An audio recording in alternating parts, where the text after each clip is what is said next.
3 چیزیں اللہ نے معاف کر دی ہیں جی. ایک ہے خطا، غلطی سے کوئی چیز آپ کر لیں تو معاف ہے جی. لیکن ایک گناہ ایسا ہے کہ اگر خطان بھی ہو جائے تو آپ کو چھوڑا نہیں جائے گا جی. وہی کہا جا رہا ہے. وہ گناہ جانتے کون سا ہے؟ قتل ہے. ہاں قتل ہے. اللہ اکبر. کیا کہا گیا؟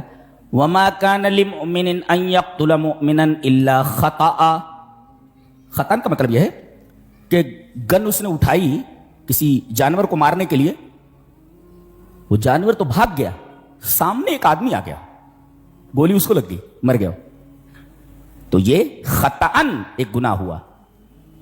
تو حدیث میں ہے کہ خطا تو اللہ کے نزدیک معاف ہے، لیکن قتل ایک ایسا گناہ ہے کہ اگر خطأً بھی ہو جائے تو اس کے اوپر دیت ہے جی. قتل تو نہیں کیا جائے گا اس لیے کہ جان بوجھ کر نہیں کیا ہے، لیکن فتحریر رقبۃ مؤمنہ، ایک مومن گردن آزاد کرنا ہے، غلام آزاد کرنا.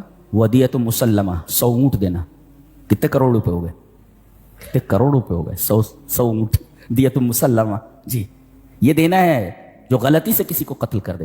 اللہ کے ہاں انسانی جان کا اس قدر احترام ہے. پوری دنیا میں جانتے ہیں انسانی جان کا احترام کن کے نزدیک نہیں ہے؟ یہودیوں کے نزدیک نہیں ہے، اور ان کے جو 2 حلیف ہیں لندنی اور امریکی، ان کے نزدیک انسانی جانوں پہ کوئی احترام نہیں. اور کہتے ہیں ہم دنیا کی سب سے کلچرڈ اور سب سے سویلائزڈ ہم لوگ قوم ہیں. لعنت ہے ایسے سویلائزیشن کے اوپر، ایسے کلچر کے اوپر جہاں انسانی جانوں کی کوئی قدر و قیمت نہ ہو. یہ انسانی جانوں کی قدر و قیمت ہے ہمارے ہاں جی.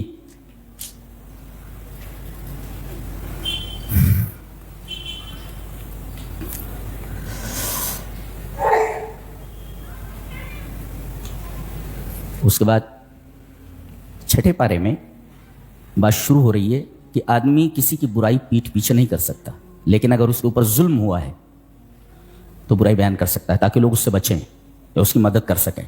یہ ایک آدمی کے پڑوسی نے اس کا جینا حرام کر رکھا تھا، اس نے اپنا سامان نکالا اور سڑک پر رکھ دیا.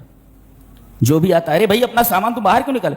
میرا پڑوسی اچھا نہیں ہوگا، بہت تکلیف دیتا ہے، بہت برا آدمی ہے. پھر دوسرا آتا، بھئی آپ نے اپنا سامان سڑک. میرا پڑوسی آیا، کہا کہ چلیے جناب بہت ہو گیا، بہت بے عزت ہو چکا میں، چلیے.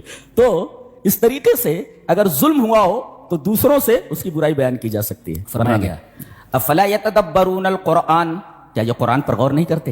علامہ ابن قیم رحمہ اللہ نے اپنی کتاب مفتاح دار السعادہ میں لکھا ہے فقرات آیۃ بتفکر وتفہم خیر من ختمۃ من غیر تدبر وتفہم. مفتاح دار السعادہ امام ابن قیم کے الفاظ ہیں جو مفتاح دار السعادہ میں نے نقل کر دیا.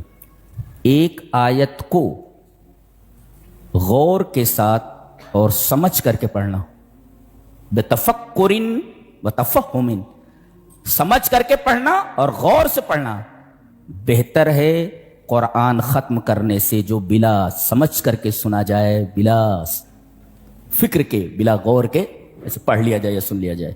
ایک آیت کو سمجھ کر کے پڑھنا پورے قرآن کو سننے سے بہتر ہے، پورے قرآن کے پڑھنے سے بہتر ہے. یہ قرآن کتاب ہدایت ہے، ایسا نہیں ہے پڑھ رہے ہیں. دوسری جگہوں پر ایک صاحب پڑھ رہے تو اب ہمارے ایک دیوبندی ساتھی تھے، تو اذان ہو گئی مغرب کی. میں نے کہا چلو یہ اہل حدیث مسجد ہے، نماز پڑھ لیتے ہیں. تو اہل حدیث مسجد میں نہیں آتے تھے نماز پڑھنے کے لیے. میں نے کہا چلو بھائی ساری چیزیں دلوں میں نہیں رکھی جاتی، چلو. اب وہ جو امام صاحب تھے قرآن بہت خراب پڑھتے تھے، ہمارے قاری صاحب تو بہت اچھا پڑھتے ہیں. تو قرآن جو ہے وہ، اب میں پیچھے کھڑا ہو گیا تو پڑھنا ہے سورہ فاتحہ تو والضالین سمجھ میں آیا.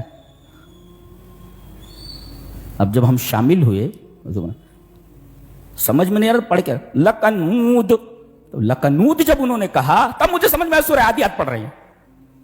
ایک حافظ کو معلوم نہیں کہ کیا پڑھ رہا ہے وہ، تو کیسا پڑھ رہا ہوگا؟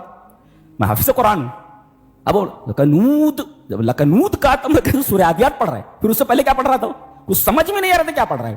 اب ایک حافظ کو اگر سمجھ میں نہیں آ رہا ہے کہ حضرت کیا پڑھ رہے ہیں، انہوں نے کہا کہ مولانا اب مجھے یہاں بالکل نماز پڑھنے کے لیے مت لانا. اتنا خراب قرآن پڑھتا، بکری کی آواز نکالتا، بولے بکری کی آواز نکالتا. ایسا قرآن نہیں پڑھنا چاہیے.